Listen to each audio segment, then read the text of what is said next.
Nama saya Tajudin. Saya dari Rawakidang, Kecamatan Sukadiri.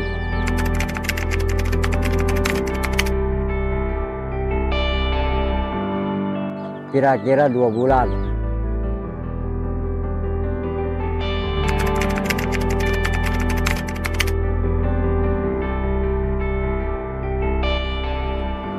Satu karung padi beratnya 50 kilo, hasil berasnya dapat 33 kilo.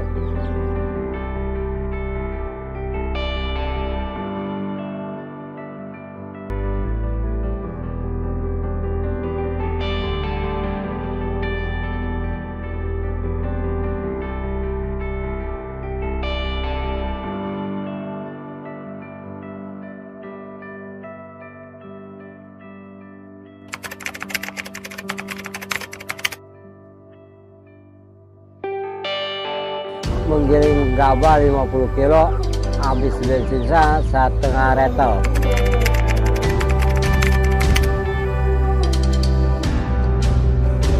Untuk hasil berasnya ya bagus.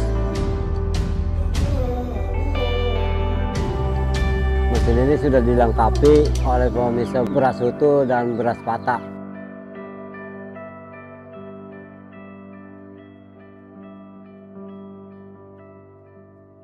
Pak Kota, mantap.